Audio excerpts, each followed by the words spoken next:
के साथ मैं हूं Sabina Tamang Deshmukh.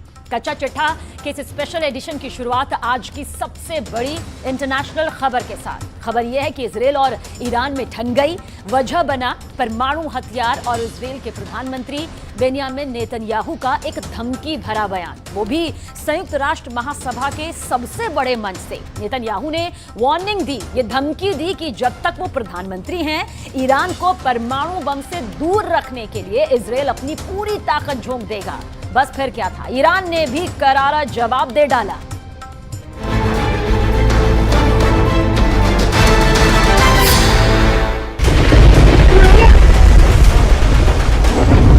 Video number 1।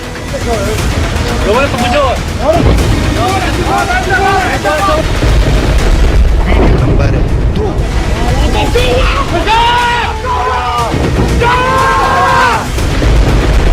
Video number 3।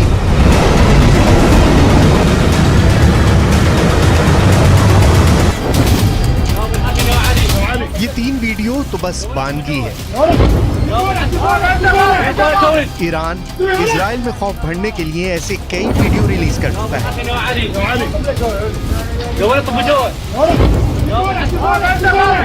ये वीडियो इजराइल के लिए किसी चेतावनी से कम नहीं। ईरान ने इजराइल को खुली धमकी दे रखी है, अगर उसने ईरान के परमाणु ठिकानों की तरफ देखा तो उसके शहर तेल अवीव को तबाह कर दिया जाएगा।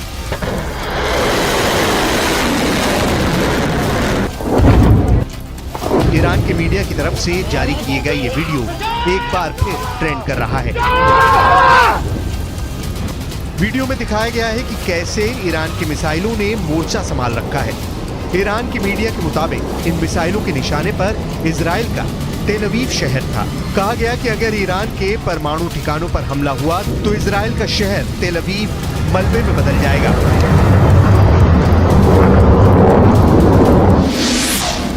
इजराइल को धमकी दी गई है कि उसके हमला करने वाले विमानों को उतरने के लिए जमीन तक नहीं बचेगी, यानी अगर वो हमले के बाद बचकर लौट भी गए तो इजराइल में लैंड नहीं कर पाएंगे। ईरान इजराइल की बरसों पुरानी दुश्मनी बहुत ही खतरनाक मुकाम पर पहुंच गई है। वजह बना है इजराइल के प्रधानमंत्री बेंजामिन नेतन्याहू का संयुक्त राष्ट्र महासभा के मंच से ईरान को दी गई सीधी धमकी। Iran's nuclear ambitions, this policy must change. Sanctions must be snapped back. And above all, Iran must face a credible nuclear threat. As long as I'm Prime Minister of Israel, I will do everything in my power to prevent Iran from getting nuclear weapons. सुना आपने, दुनिया की सबसे बड़ी पंचायत में Benjamin Netanyahu ने Iran को परमाणु धमकी दे डाली। नेतन्याहू ने ईरान को परमाणु शक्ति बनने से रोकने की बात कही। सिर्फ इतना ही नहीं, नेतन्याहू यहां तक धमका गए कि उनके रहते ईरान परमाणु बम नहीं बना पाएगा। ईरान को परमाणु बम से दूर रखने के लिए इजराइल अपनी पूरी ताकत लगा देगा।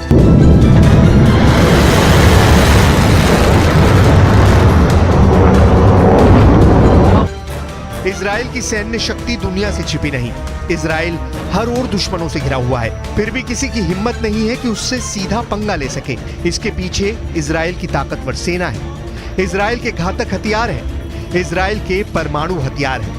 लेकिन इजराइल अरसे से अपने परमाणु हथियारों पर खुलकर बोलने से बचता आया है। लेकिन खुफिया रिपोर्ट बताती है कि इजराइल 1950 से गुप्त रूप से परमाणु हथियार बनाने में लगा था, दुनिया से छिपकर परमाणु बम बनाने में लगा था। 29 साल बाद उसे तब कामयाबी मिली जब 22 सितंबर 1979 को रहस्यमयी परमाणु परीक्षण किया। दावा तो ये भी किया जाता है कि इजराइल में परमाणु मिसाइलों के लिए ऐसे साइलो बने हुए हैं जहां परमाणु मिसाइलों को लगाया गया है। इन साइलो की गहराई करीब 170 फीट है। साइलो का भूमिगत परिसर 3 हिस्सों में बटा है। पहले हिस्से में मुख्य साइलो है, जो मिसाइल का लॉन्च पैड है। यहीं परमाणु बम से लैस मिसाइलें भी रखी जाएंगी। दूसरा हिस्सा मास्टर कंट्रोल रूम होता है, जहां मिसाइल लॉन्च का बटन होगा। तीसरे हिस्से में मिसाइल सेंटर में काम करने वालों के क्वार्टर बने हैं। इसमें पानी, बिजली और सीवेज सिस्टम है। पूरे भूमिगत परिसर को परमाणु हमले का सामना करने के लिए भी डिजाइन किया गया है। दावे के मुताबिक आज की तारीख में इजराइल के शांत रेगिस्तान में नेगेव परमाणु रिसर्च सेंटर है जहां ताकतवर हथियार बनाने का काम किया जाता है। Stockholm international peace research institute के मुताबिक इजराइल के पास करीब 90 परमाणु हथियारों का जखीरा है, लेकिन इजराइल ने कभी भी खुद को परमाणु हथियारों से संपन्न देश नहीं बताया है। यही वजह है कि संयुक्त राष्ट्र में प्रधानमंत्री नेतन्याहू के परमाणु धमकी वाले बयान को उनके ही कार्यालय ने तुरंत वापस ले लिया। नेतन्याहू के दफ्तर से एक बयान जारी कर सफाई दी गई है, जिसमें कहा गया है कि तैयार भाषण में परमाणु खतरे की बजाय सैन्य खतरा लिखा हुआ था और प्रधानमंत्री भाषण के मूल पाठ पर कायम है। वहीं दावा किया जा रहा है कि ईरान परमाणु बम बनाने के काफी करीब पहुंच गया है। ईरान ने परमाणु कार्यक्रम को लेकर यूएन की संस्था IAEA यानी इंटरनेशनल एटॉमिक एनर्जी एजेंसी की एक रिपोर्ट में कहा गया है कि ईरान ने यूरेनियम की एक बड़ी खेप को इकट्ठा कर लिया है। दावे के मुताबिक ईरान ने यूरेनियम का जो जखीरा जमा किया है उसे इतना संवर्धित कर लिया है जिसके आधार पर कहा जा सकता है कि ईरान परमाणु बम बनाने के करीब पहुंच गया है। परमाणु बम बनाने के लिए 90% संवर्धित यूरेनियम की जरूरत होती है और IAEA के मुताबिक ईरान 83.7% संवर्धित यूरेनियम हासिल कर चुका है, यानी वो एटम बम बनाने के बेहद करीब पहुंच गया है। IAEA की रिपोर्ट के मुताबिक 2015 में हुए परमाणु समझौते के बाद ईरान के यूरेनियम का भंडार कई गुना बढ़ चुका है। हालांकि उस डील में ईरान के यूरेनियम के भंडार की लिमिट तय की गई थी। IAEA की रिपोर्ट में यह दावा किया गया है कि 15 मई 2022 तक ईरान का कुल यूरेनियम 3,809 किलो तक पाया गया, जो कि अमेरिका समेत कुछ पश्चिमी देशों के साथ हुए ईरान की परमाणु डील में तय की गई सीमा से 18 गुना से भी ज्यादा है। हालांकि अब तक ईरान इस रिपोर्ट को नकारता रहा है, लेकिन इजराइल से मिली धमकी के बाद वो भड़का हुआ है। इसमें कोई शक नहीं है कि पश्चिम एशिया में इजराइल और ईरान एक दूसरे के सबसे बड़े दुश्मन हैं। दोनों ही हमेशा एक दूसरे को मिटाने की धमकियां देते हैं। हाल ही में ईरान एक खास परेड कर दुश्मनों को अपनी ताकत दिखा चुका है। ईरान ने हाल ही में अपनी एक नई मिसाइल का टेस्ट करके बता दिया कि वो इजराइल को मिट्टी में मिला सकता है। इससे आप ईरान के तेवर को समझ सकते हैं। ये ईरान की नई मिसाइल खुर्रम शहर 4 है, जो टेक्नोलॉजी के मामले में ईरान की बहुत ही खतरनाक मिसाइल मानी जा रही है। खुर्रम शहर 4 की मिसाइल की रेंज 2000 किलोमीटर है और ये 1500 किलो तक का वॉरहेड ले जा सकती है। खुर्रम शहर 4 इतनी सटीक है कि मिसाइल अपने टारगेट के 30 मीटर के दायरे में गिरती है। 13 मीटर लंबी इस मिसाइल को लॉन्चिंग के दौरान ही खत्म किया जा सकता है, क्योंकि जब ये अपने टारगेट की तरफ बढ़ती है, यानी टर्मिनल स्टेज में इस मिसाइल की रफ्तार करीब 20,000 किलोमीटर प्रति घंटा होती है। इजराइल के किसी भी मिसाइल डिफेंस के लिए इसे रोकना आसान नहीं होगा। ईरान के राष्ट्रपति इब्राहिम रईसी ने इस मिसाइल के साथ अपना बहुत खास वीडियो भी शूट कराया है। मिसाइल के बाद अब ईरान के इस खास ड्रोन को देख लीजिए, जो इजराइल के लिए किसी मुसीबत से कम नहीं है। हाल ही में इस ड्रोन को लॉन्च करके ईरान ने अमेरिका और इजराइल को बहुत बड़ी वार्निंग दी है। सवाल है, आखिर इस नए ड्रोन को लेकर ईरान का आत्मविश्वास इतना क्यों बढ़ गया है? आगे बढ़ने से पहले इसका जवाब जान लीजिए। ये ड्रोन गाइडेड बम से लैस है। ये drone anti tank guided missile से लैस है। इस ड्रोन का नाम है मुहाजिर 10 और यही ड्रोन पूरी दुनिया को दिखाकर ईरान ने 2 देशों को बहुत ही खतरनाक चुनौती दे दी है। एक है अमेरिका और दूसरा है इजराइल। दोनों ही ईरान के कट्टर दुश्मन माने जाते हैं। ईरान के डिफेंस शो में मुजाहिर 10 को जब दुनिया के सामने लाया गया तो इसकी तुलना अमेरिका के MQ-9 ड्रोन से की जाने लगी। MQ-9, जिसे प्रीडेटर B ड्रोन भी कहा जाता है, ये वो ड्रोन है जिससे अमेरिका ने अफगानिस्तान और पश्चिम एशिया में अपने बड़े बड़े टारगेट को खत्म किया है। इसमें अलकायदा का चीफ अल-ज़वाहिरी भी शामिल था। लेकिन अब इसी ड्रोन की नकल बनाकर ईरान अमेरिका को चैलेंज कर रहा है। ईरान और इजरायल की दूरी 1800 किलोमीटर है और ईरान का यह दावा है कि मुहाजिर 10 2000 किलोमीटर की रेंज तक हमला कर सकता है। यानी इजरायल एक तरफा उड़ान भर सकता है और वहां एक कामिकाजे ड्रोन की तरह यह हमला कर सकता है। और इसी बात को लेकर अमेरिका और इजरायल घबराए हुए हैं। अगर आप दूरी देखेंगे तो देखिए मात्र 1800 किलोमीटर है और इसकी रेंज की अगर बात की जाए तो वो 2000 किलोमीटर की है। यानी क्योंकि इसी ड्रोन के साथ ईरान का पहला टारगेट बनेंगे अमेरिका और इजरायल और उनके सैन्य अड्डे भी बनेंगे। मुहाजिर 10 ड्रोन की रेंज 2000 किलोमीटर तक है और ये 24 घंटे तक आसमान में मंडरा सकता है। और सबसे बड़ी बात यह कि मुहाजिर 10 ड्रोन 300 किलो वजन तक की मिसाइल और बम अपने साथ लेकर उड़ सकता है। और यही वजह है कि इजरायल और अमेरिका लगातार घबराए हुए हैं। ईरान के ड्रोन की रेंज बढ़ती जा रही है और अब इनकी जद में पश्चिम एशिया के वो इलाके भी आ रहे हैं जहां अमेरिका के अड्डे हैं और वो इस ड्रोन को लेकर काफी बौखलाए हुए हैं। ईरान की ऐसी ही ड्रोन पावर को काउंटर करने के लिए इजराइल अब लगातार अपने आयरन डोम जैसे मशहूर एयर डिफेंस सिस्टम को अपग्रेड करने पर मजबूर हो गया है। लेकिन संयुक्त राष्ट्र महासभा के मंच से ईरान को धमकी देकर नेतन्याहू ने खाड़ी के एक हिस्से को खौला दिया है।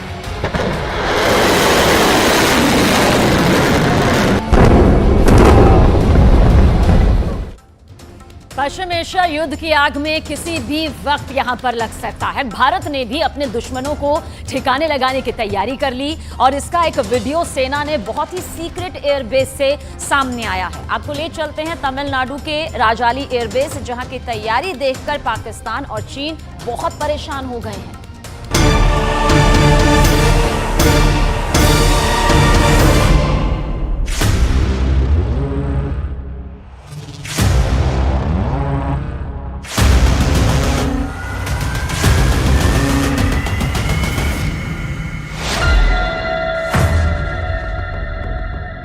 ये खामोश शिकारी है। ये घात लगाता है, दुश्मन पर लगातार नजर रखता है और जब हमले का वक्त आता है तो ये चूकता बिल्कुल नहीं। ये है भारतीय नौसेना का MQ-9B प्रीडेटर ड्रोन। इसे सी गार्डियन भी कहा जाता है। ये पहली बार है जब नौसेना ने अपनी इस ताकत की तस्वीर दुनिया को दिखाई है। ये ड्रोन हजारों मीटर की ऊंचाई से सरहदों की निगरानी करता है और अब बहुत जल्द दुश्मन की पनडुब्बी को डुबोने में काम आएगा। नौसेना में 3 साल ऑपरेट करने के बाद ये ड्रोन 13,000 घंटे के मिशन पूरे कर चुका है। भारत ने अमेरिका से ऐसे 2 ड्रोन लीज पर लिए थे और अब ये ड्रोन हिंद महासागर की 24 घंटे निगरानी कर रहे हैं। इसको शिकारी क्यों कहा जाता है? इसे घात लगाकर हमला करने वाला शेर क्यों कहा जा रहा है? इसे भारतीय सेना की सबसे नई और सबसे आधुनिक ताकत क्यों कहा जा रहा है? इसके लिए देखिए राजाली एयरबेस से ये रिपोर्ट, जहां ये प्रीडेटर ड्रोन तैनात है। यहां से ये हजारों किलोमीटर तक समंदर यानी हिंद महासागर पर निगाह रखते हैं। इन ड्रोन का खौफ अमेरिका के दुश्मनों में बहुत ज्यादा रहा है। पाकिस्तान से लेकर अफगानिस्तान और यमन तक अमेरिका ने अपने कई दुश्मन इसी ड्रोन से निपटाए हैं। अब ये ड्रोन भारत के पास भी है। इसका अटैक वर्जन भी भारत जल्द ही अमेरिका से खरीदने वाला है। रिपोर्ट के मुताबिक भारत अमेरिका से 31 MQ-9B ड्रोन खरीदेगा। इसमें 15 ड्रोन भारतीय नौसेना के लिए होंगे। इसमें 8 ड्रोन एयरफोर्स के लिए होंगे और 8 ही ड्रोन आर्मी यानी थल सेना ऑपरेट करेगी। ये ड्रोन गाइडेड मिसाइल और लेजर बम से लैस होंगे और निगरानी के साथ दुश्मन पर हमला भी करेंगे। India has vast EEZ of 2.37 million square nautical miles and around 80% of the world's maritime oil passes through the Indian Ocean. Indian Navy has a need to ensure the safety and security of the EEZ while ensuring the lawful use of the high seas.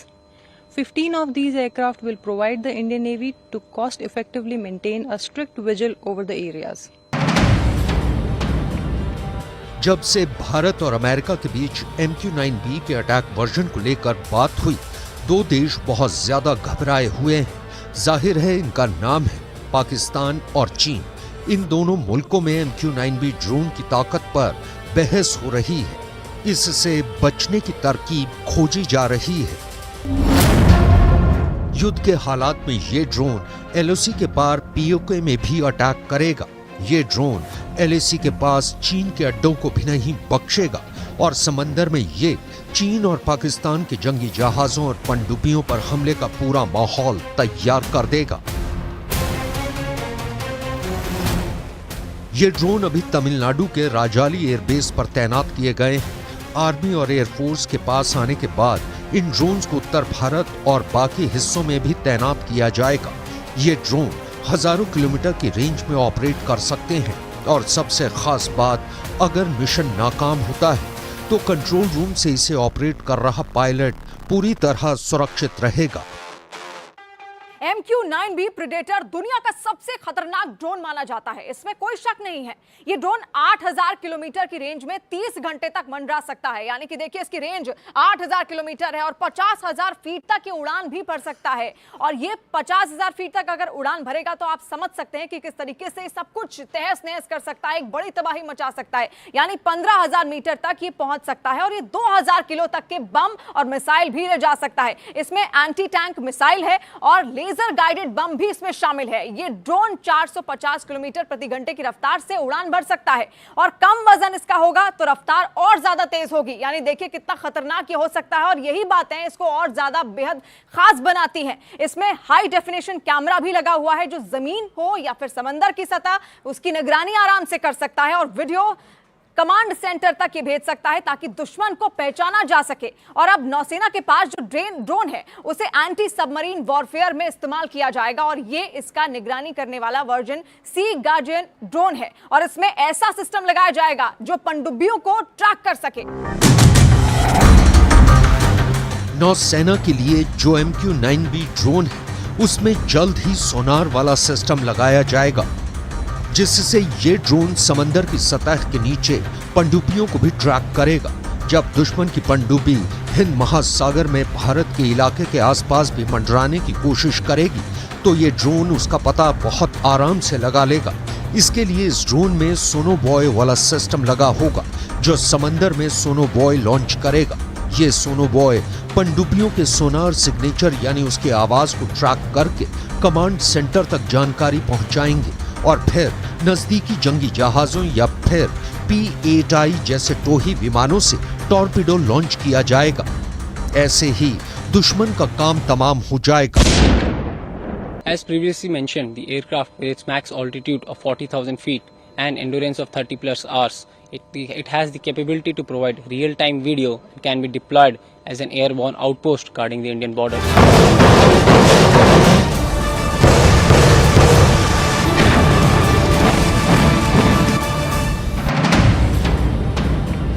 एक तरह से चीन को समंदर में sanitise करने की तैयारी पूरी हो चुकी है। अब सोच रहे होंगे कि कमरों को सैनिटाइज किया जा सकता है, घरों को सैनिटाइज किया जा सकता है, एक मोहल्ले को सैनिटाइज किया जा सकता है, लेकिन समंदर कैसे सैनिटाइज होगा वो भी चीन से।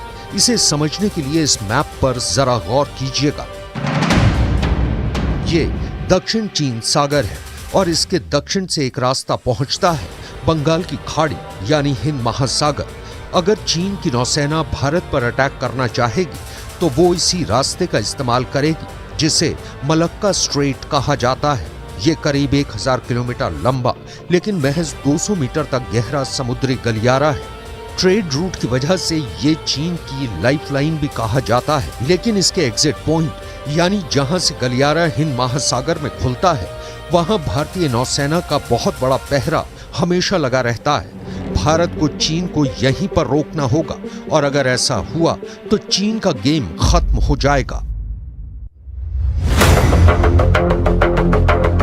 ये काम कैसे होगा इसे हम आपको तफसील से बताएंगे, जिससे आप बहुत आसानी से समझ जाएंगे कि चीन की नौसेना अगर भारत की तरफ इस गलियारे में घुस भी गई तो जिंदा वापस नहीं लौटेगी। फिर चाहे क्यों न चीन 350 जंगी जहाजों की नेवी बन चुका हो और अब 3 कैरियर वाली नेवी बनने के लिए पूरी तरह तैयार है, लेकिन वो अब भी अपने कैरियर बैटल ग्रुप हिंद महासागर में लाने की गलती नहीं करेगा। इसकी बड़ी वजह भारत की निगरानी क्षमता है, जो MQ-9B ड्रोन से कई गुना बढ़ गई है। सवाल है कि क्या चीन अपने कैरियर बैटल ग्रुप लेकर भारत के इलाके में दाखिल होने की हिम्मत करेगा? इसे समझने के लिए आपको भारत की कैरियर वॉरफेयर की तैयारी और उसके कुछ चुनिंदा हथियारों पर नजर डालनी होगी। ये हथियार समंदर की सतह पर भी होंगे, ये हथियार आसमान में भी होंगे और ये हथियार समंदर की गहराई में भी ऑपरेट करेंगे, लेकिन दिखाई नहीं देंगे। चीन को दूर रखने के लिए डेटरेंट को लागू करने में 3 फैक्टर बड़ा काम करेंगे। पहला, जियोग्राफी। चीन की नेवल पावर दक्षिण चीन सागर तक महदूद रह जाती है। हिंद महासागर में पहुंचने के लिए उसके सामने मलक्का स्ट्रेट जैसा टोल प्लाजा खड़ा है। चीन का इसे क्रॉस करना भारत के लिए रेड लाइन होगा। दूसरा, भारत की A2AD वाली स्ट्रैटेजी, जो चीन दक्षिण चीन सागर में अपनाता है, यानी हिंद महासागर भारत का इलाका है और यहां भारतीय नौसेना का दायरा काफी बड़ा है। A2AD का मतलब है एंटी एक्सेस एरिया डिनायल।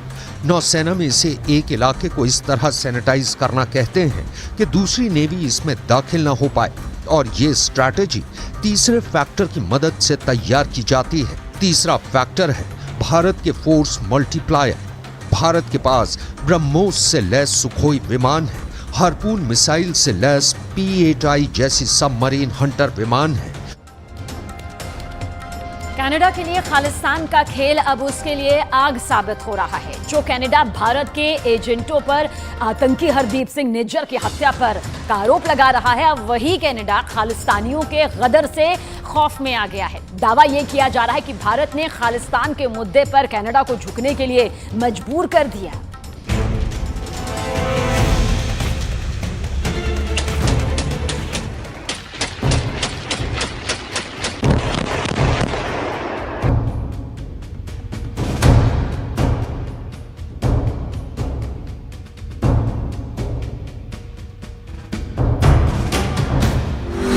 झुकेगा कनाडा, झुकाने वाला आ गया।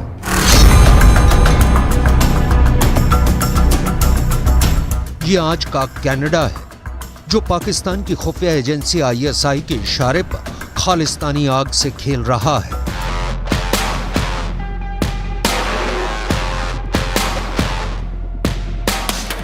ये आज का कनाडा है, जो भारत को खालिस्तानी आग में जलाने की साजिश रच रहा है। कनाडा में भारत का तिरंगा झंडा जलाया जा रहा है।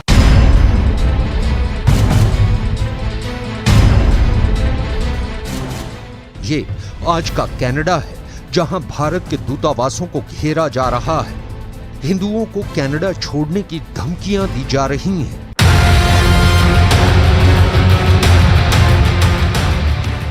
खालिस्तानी आतंकी हरदीप सिंह निज्जर की हत्या पर घड़ियाली आंसू बहाने वाले ये कनाडा के वही प्रधानमंत्री जस्टिन ट्रूडो हैं, जो प्रधानमंत्री की कुर्सी से चिपके रहने के लिए खालिस्तानी आतंकियों को खुदा मानने लगे हैं। Over the past number of weeks, Canadian security agencies have been actively pursuing credible allegations of a potential link between agents of the government of India and the killing of a Canadian citizen, Hardeep Singh Nijjar. Khalistan को हथियार बनाकर Canada ने बहुत बड़ी गलती कर दी है। खालिस्तान के नाम पर मुट्ठी भर सिरफिरों के चक्कर में ट्रूडो ने अपनी मिट्टी पलीत करा ली है। जस्टिन ट्रूडो का खालिस्तानी खेल अब पाकिस्तानी साजिश से जुड़ता जा रहा है। खबर तो यहां तक आने लगी है कि पाकिस्तानी खुफिया एजेंसी ISI के इशारे पर खालिस्तानी आतंकी हरदीप सिंह निज्जर की हत्या की गई। अब आप जरा ये देखिए कि कैसे एक आतंकी की हत्या को कनाडा के प्रधानमंत्री ने भारत के खिलाफ खालिस्तानी हथियार बनाने की कोशिश की है। ISI की खालिस्तानी साजिश, कनाडा बना पाकिस्तान।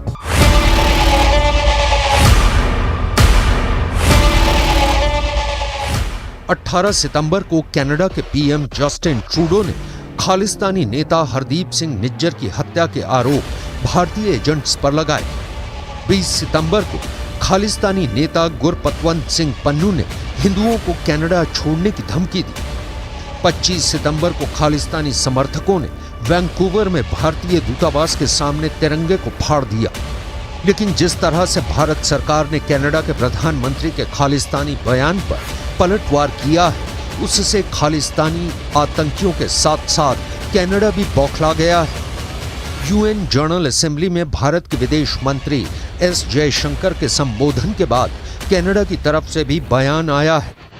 एस जयशंकर ने 26 सितंबर को संयुक्त राष्ट्र महासभा के 78वें सत्र को संबोधित किया था। इस दौरान उन्होंने आतंकवाद के मुद्दे पर नाम लिए बिना ही कनाडा और वहां के प्रधानमंत्री जस्टिन ट्रूडो को संदेश दे दिया था, जिसके बाद इसी मंच से यूएन में कनाडा के स्थायी प्रतिनिधि बॉब रे की प्रतिक्रिया सामने आई है। बॉब रे के मुताबिक विदेशी हस्तक्षेप के कारण उनके देश का लोकतंत्र खतरे में है। बॉब रे ने यह भी कहा, हम राजनीतिक लाभ के लिए द्विपक्षीय संबंधों के नियमों को तोड़ मरोड़ नहीं सकते हैं। कनाडा में विदेशी हस्तक्षेप के विभिन्न माध्यमों से लोकतंत्र किस हद तक खतरे में है। बॉब रे ने यह भी कहा, कनाडा राजनीतिक लाभ के लिए झुकेगा नहीं।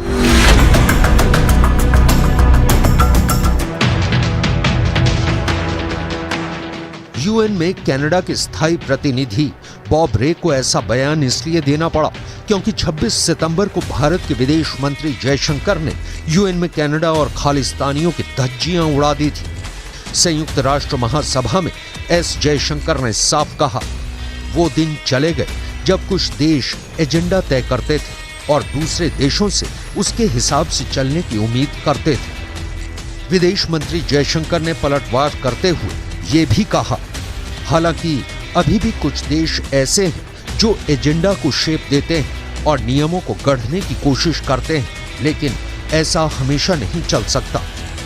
अब हम आपको ये बताने जा रहे हैं कि कैसे भारत सरकार ने एक तरफ कनाडा के प्रधानमंत्री की बोलती बंद कर दी है, तो वहीं दूसरी तरफ एनआईए ने 7 राज्यों में 51 जगह पर जबरदस्त छापेमारी करके खालिस्तानियों की कमर तोड़कर रख दी है। कनाडा भले ही कहे कि वो भारत के आगे झुकेगा नहीं, लेकिन भारत ने कनाडा को झुका दिया है।